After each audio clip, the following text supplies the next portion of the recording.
Everybody, and welcome to Out of the Gate, Daily Racing Form's weekend handicapping preview program. I'm your host, Stan Illman. Thanks so much for watching. Here's what's coming up in this week's edition of Out of the Gate. It's not only opening weekend at Saratoga, where the Diana for Fillies and Mares, a Grade 1 race, takes center stage, but it's also Haskell Invitational Saturday at Monmouth Park. DRF Handicappers Mike Beer, David Aragona, and I will take a look at the Grade 1 Haskell for 3-year-olds, as well as the United Nations for older horses on the turf. Nicole Russo's Pedigree Pick segment focuses on a 2-year-old race at the Spa on Saturday. Marcus Hirsch has 3 races to keep an eye on in his weekend game plan segment. Plus best bets and lots more. We're all in line, so let's break out of the gate. We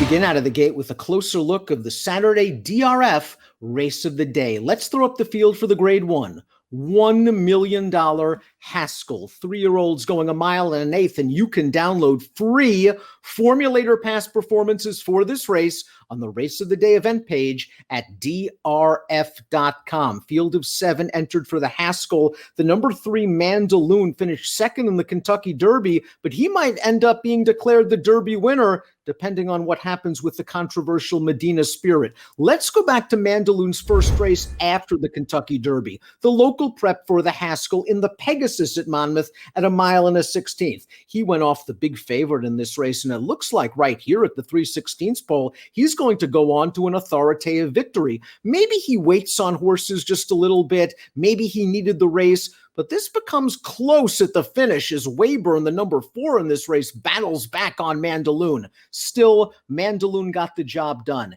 He is a very tactical horse that can adapt to any kind of pace scenario, and he just looms a solid contender in a fairly strong edition of the Haskell. Let's see what my colleagues have to say. David Aragona and Mike Beer, who do you like in the Haskell?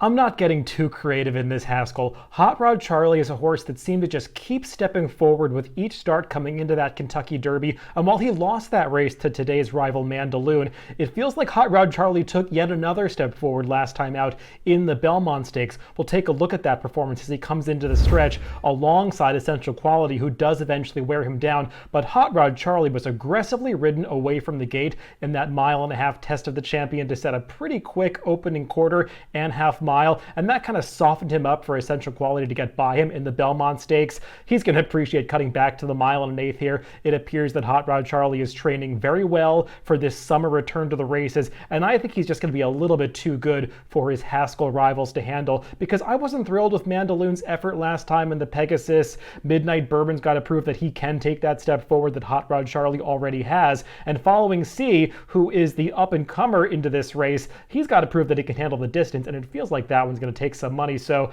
I'm landing on the favorite, but I think Hot Rod Charlie is way the horse to beat in the Grade 1 Haskell. Well, guys, this is a pretty interesting Haskell. It's not a big field, but I think it's actually a pretty competitive one. You have 4 of the better 3-year-olds in the country. I'm very interested to see what Following C does down on the rail as he steps up and stretches out, but I'm sticking with Hot Rod Charlie in this race. I know he's the morning line favorite.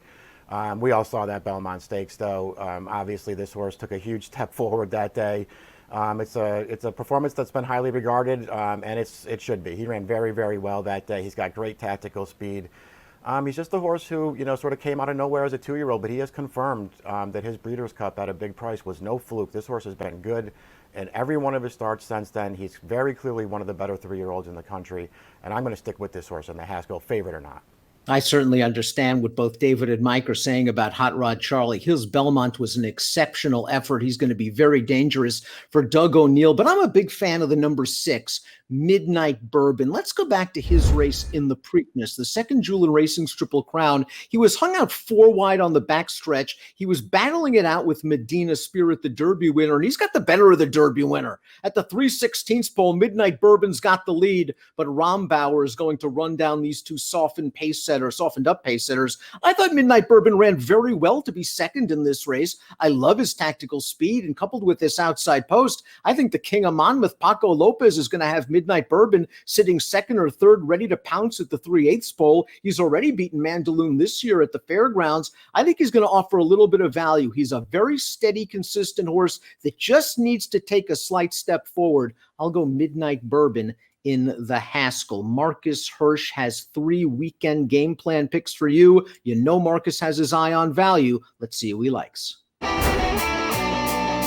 Hi, Marcus Hirsch, Daily Racing Form correspondent and handicapper, coming to you from Tinton Falls, New Jersey, a few miles west of Monmouth Park. I'm here to cover the Haskell Stakes, but I'm not here to talk about the Haskell Stakes.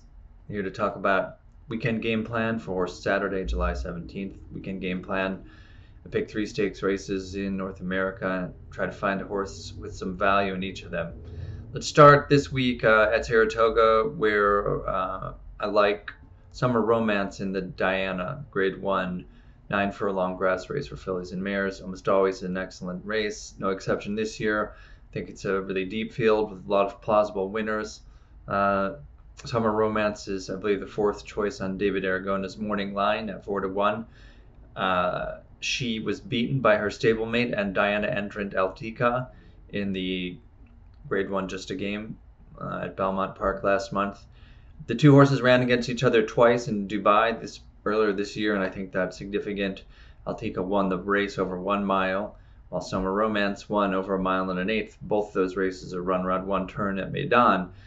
Here, Summer Romance gets a 2-turn mile and an eighth. I think she's better at 1 mile and an eighth than a mile. She's a front-running type, and Altica has a little better turn of foot, quicker, more fast twitchiness. That's the kind of horse that can excel at 1 mile, and then the farther they go, the more it dissipates the burst of speed that they possess in a lot of cases. I think that might be the case here, and I think that around 2 turns, going 1 mile and an eighth, as the potential controlling speed, supposedly training very well into the race, Summer Romance at anything close to her morning line odds would be a fair value play for me. Switching coasts to the Pacific, opening weekend at Del Mar, where they're running the San Diego Handicap over 1 mile and a 16th on dirt. A handicap race that has Royal Ship as the, I believe, 124-pound starting high weight. Royal Ship, I think, almost certainly is prepping for the 1 1/4 mile Pacific Classic. South American import, who seems really to like 1 mile and an eighth and up. I do believe he'll run better next time than this time, whereas the horse I favor, Rail Drawn Rushy, is definitely, in my mind, a miler type. He was tried off a kind of a too long a break in the Breeders' Cup Dirt Mile last year. Didn't go well at all. I would suspect that Connections might have the same race in mind at Del Mar this season. I don't think this is a prep for the Pacific Classic. I think this is a race that Rushy has been primed for. The workout video that I confided from him recently looks very favorable, and I do think this is a potentially still progressive 4-year-old who could get a decent trip from the rail under ace jockey Umberto Rispoli, hopefully at a decent price with some horses who have higher speed figures drawn to his outside and have won more prominent races this year. Rushy, something in the range of 7-2 would be okay with me, as I think he's primed for a good effort by trainer Michael McCarthy, a horseman that I really respect. I think is doing a great job with a still blossoming stable. Going closer to my present location at Monmouth Park, there are 5 stakes beyond the Haskell, several of them with deep, interesting fields. I'm looking at the Matchmaker, which has Juliet Foxtrot as a favorite. Juliet Foxtrot won a Grade 1 in April at Keeneland, got an easy lead on a soft course. And she's a very admirable mare, has had a good several-year run since coming overseas for Juddmonte and trainer Brad Cox. I do think that she is at best just maintaining her form and possibly slightly in decline. She was run down last time at Churchill Downs as an odds-on favorite after taking a clear lead. Had a little hiccup that prevented her from shipping to the West Coast for a more important race as planned. Had also been considered for the Just a Game. They took a lesser pass. She was beaten nonetheless by a rising allowance horse of no great accomplishment. So I do wonder that even if she's afforded a comfortable trip on the front end again here Saturday, if she might not be a bit vulnerable in the late stages at a short price. I'm trying to beat her with California, spelled with a K. Queen, one of several horses entered for trainer Chad Brown. What makes this really interesting to me is the changes that were made in her most recent start when she was cut back in trip to 1 mile and a 16th after having been tried several times at longer distances, 1 1/4 miles to 1.5 miles. Also, blinkers were added, and despite having to close into a slow pace, California Queen was able to rally in time, albeit against allowance company less than what she faces Saturday. I do think the extra half furlong is of some benefit to her. She wouldn't mind if it rained. There's rain possible Friday into Saturday. Firm or soft, I think she's going to be running late under ace jockey Flavian Prat. Got an outside draw, but it's not a big field. She should be able to save some ground, rally, and perhaps get up at a square price as a weekend game plan play for July 17th. Friends, check out this great new promotion from DRF Bets, exclusively on the DRF Bets out. Double your payout on Irad Ortiz winners at Saratoga. Irad Ortiz is a 3-time defending Eclipse Award champion jockey. Double your payout on his winners at Saratoga exclusively on the DRF Bets app. Here's the field for Saturday's Grade 1 Diana opening weekend at the Spa. Irad Ortiz has the 7 La Mista, 5-2 on the morning line. It is a wide open race. And speaking of La Mista, this filly earned a 100 Beyer speed figure in her North American debut for Chad Brown, the Grade 3 Bogey. Let's take a look at that race right now. Again, it was La Mista's first race off of a long layoff, and there wasn't a lot of pace in here. Harvey's Little Goyle, third in last year's Breeders' Cup Filly and Mare Turf, got the jump on La Mista turning into the stretch. But watch La Mista kick on home. Despite the presence of a fast pace, she was able to really fly home. She got her 100 Beyer speed figure, I think, honestly. She showed some ability last year in Ireland, and I think she could handle firmer ground. She is a deserving 5-2 on the morning line. Curious to see who both David and Mike like in here in the Diana. I think they're going to go with a horse with a little more tactical speed. Man, guys, I thought this was a pretty tough Diana. I think a lot of different horses can win here, 8-horse field. I wound up settling on Harvey's Little Goyle as my top pick. I feel like if I looked at the race for another 10 minutes, maybe I would have changed my mind. I'd already changed it a couple times before that. I think there are cases to be made for a lot of these horses. I'm going to stick with Harvey's Little Goyle, though, for 2 reasons. She's just a very tactical horse. I think she's going to get a good trip in this race, and trips could obviously be very important in this Diana in such a wide open race. I think she'll get a good one. She usually does get a good one with her very good tactical speed, and I just really like her cutting back. I know that she's run well going longer distances before, including in the Breeders' Cup. I just feel like she's a better horse with a little bit less distance, and I think cutting back out of that 1.25-mile race last time is going to do her some good. So I'm going to stick with Harvey's Little Goyle. I put her on top. I'm going to use a little bit of magic attitude with her. I had a really tough time with this race, and I ultimately decided that I wanted to go with the horses that were coming out of that Grade 3 Bogey from back in May, rather than the horses coming out of the Grade 1 Just a Game. While the Just a Game did have that Grade 1 designation, I'm not sure it was the toughest edition of that race that we've seen. The morning line favorite in that race, blowout scratched, and it was just a lot of horses that weren't really proven at the Grade 1 level. So while I think both Charlie Appleby horses ran well in that race, they both have some questions stretching out in distance, and I prefer those 2 proven class horses from the Bogey, La Mista and Harvey's Little Goyle, and I'm giving the slight edge to Harvey's Little Goyle. Let's take a look at the stretch run of that Bogey last time, or I should say 2-back for Harvey's Little Goyle, because she disappointed last time out in the New York, but I really liked this performance off the layoff back in May when she got first run on La Mista and was able to hold her off. La Mista did do well closing into the slow pace in this race, but I don't think she was ever getting by Harvey's Little Goyle on this day, and I think Harvey's Little Goyle will appreciate cutting back in distance and getting back on a firmer turf course, because I don't think she liked so much given the ground last time in the New York. So it's Harvey's Little Goyle for me in the Grade 1 Diana.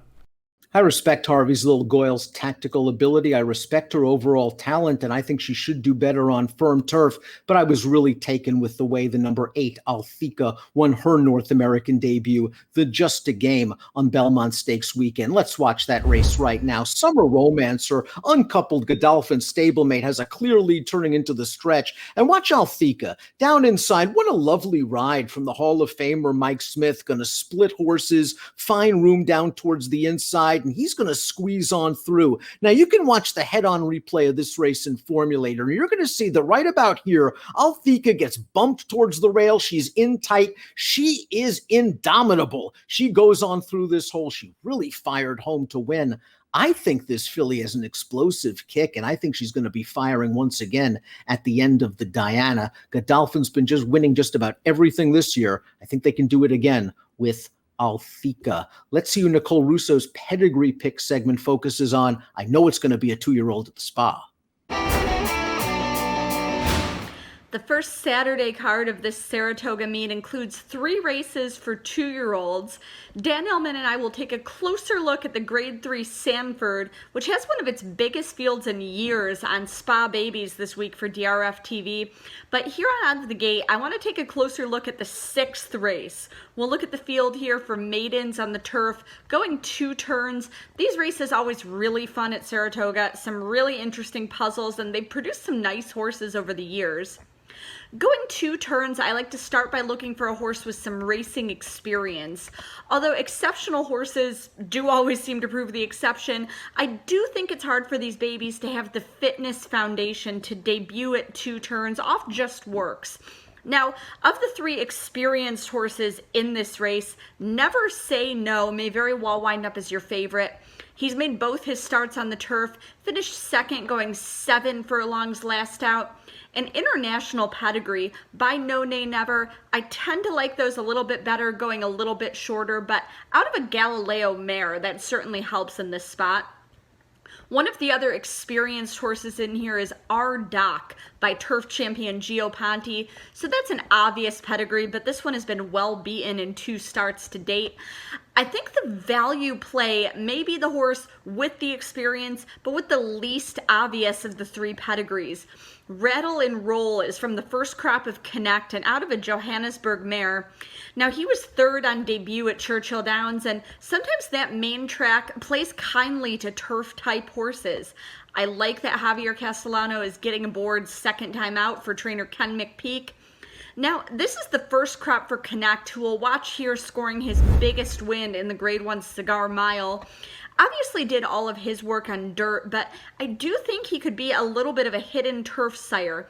Connect is by Curlin, who ran well against a salty field in his one try on turf, and who does have some graded performers on the surface.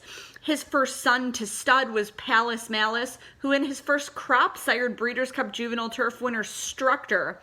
No surprise, as one more generation back, Curlin is by Smart Strike, an outstanding multi-purpose sire represented by turf champion English Channel and others.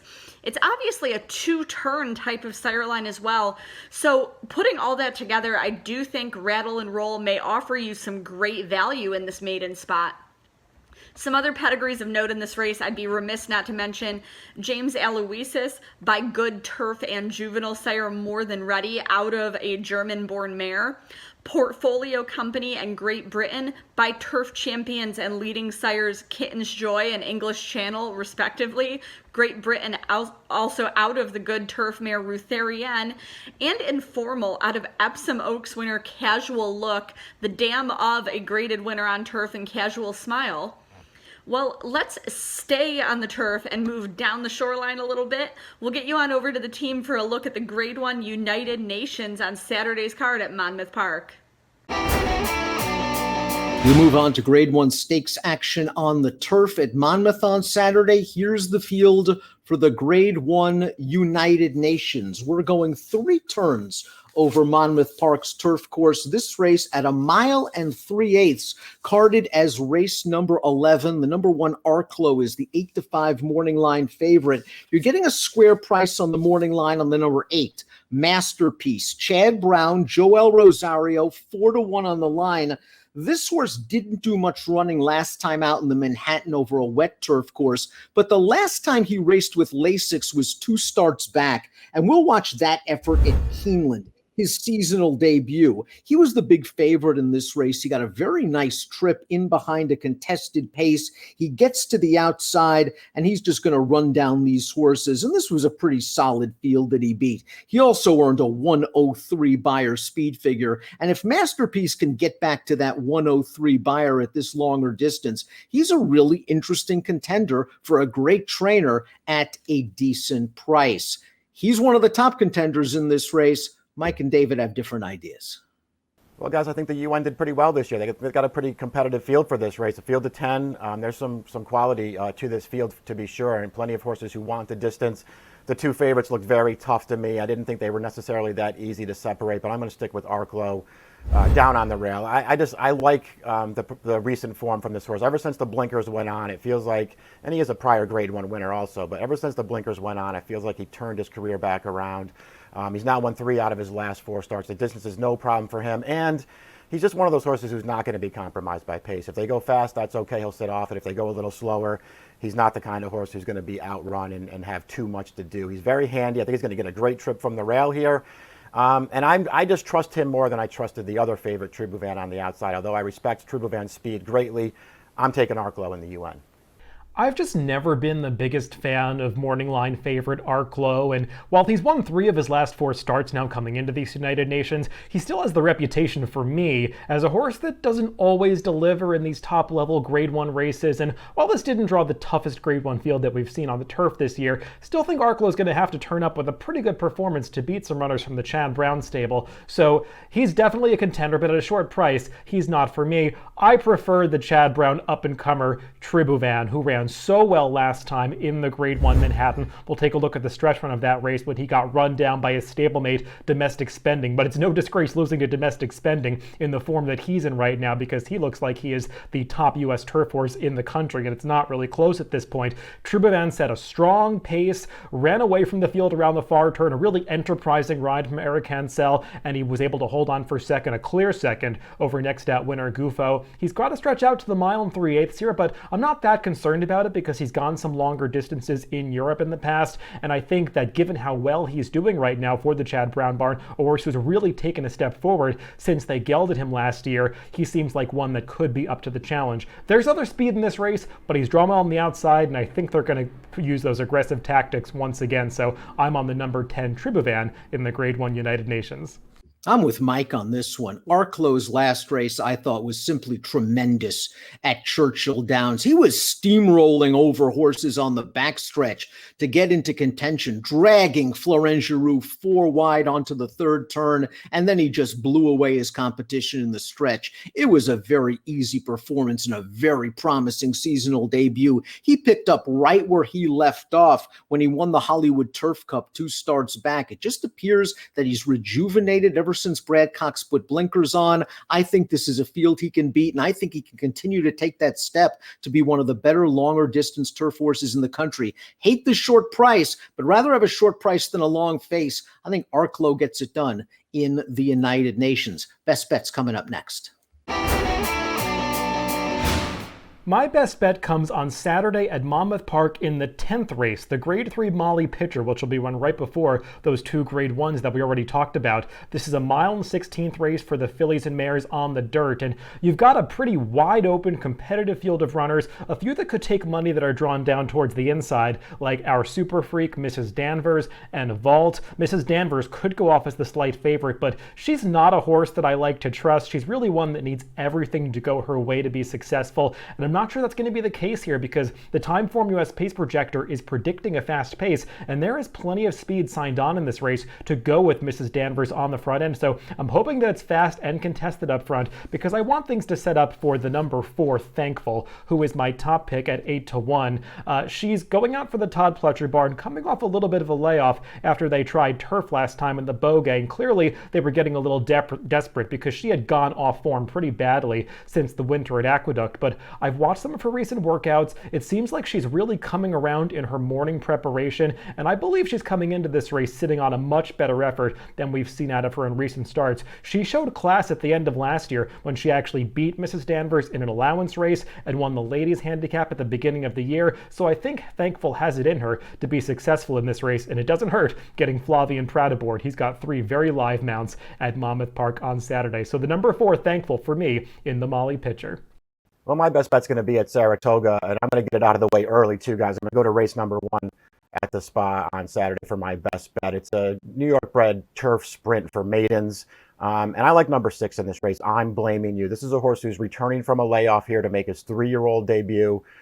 We haven't seen this horse since last September at Belmont Park, but I want to go back to his career debut because he actually debuted here at Saratoga in a race just like this one, 5.5 furlong maiden special weight race, and I thought he ran maybe deceptively well in here. Only a 44 buyer, but first of all, it was a very good field. The 1-2 finishers of this race are both very good horses. And I'm blaming you. Lacked a little bit of speed, a little bump in between horses at the start, got outrun early. He was just on a wide chase from the back of this pack all the way. You saw him come around widest to the stretch. He races on to the finish. He cannot impact the 1-2 finishers, but he's pretty game to get up for third. I thought overall this was an okay performance for a first-time starter. One start after that, they stretched him out. He chased the pace and got tired, and that was it for him as a 2-year-old. He's back off the layoff now. I do not think this is a particularly strong maiden race, so I think he finds a good spot here back to sprinting, and he gets a trainer change to the very underrated Robbie Falcone. I think this horse, if he takes any kind of step forward from 2 to 3, I think this is a field he can beat, and he should be a fair price. He's my best bet early on the card on Saturday. My best bet's at Pimlico on Saturday. Race number 7, number 6, Wonder Inn. Let's watch Wonder Inn's most recent race. He was actually claimed 2 starts back for $5,000. That claim was voided by the vet. Trainer Kieran McGee gave this horse some time off, brought him back in this race, and off the turf, now winners of one other than Allowance. He showed good speed, chased a lone leader, is confronting that horse right now, bounces off of him in mid-stretch, and undaunted in between horses, he gets his nose down just in the nick of time. He is now very well placed in a $5,000 starter allowance. It's a short field without much pace. I think he can either get to the lead or from his outside post take up a prime position tracking the pace while clear of traffic. Race 7, number 6, Wonder Inn at Pimlico on Saturday. We thank you so much for watching this week's edition of Out of the Gate, and I'd like to urge you to please subscribe to the Daily Racing Form YouTube channel. All kinds of great DRF TV content.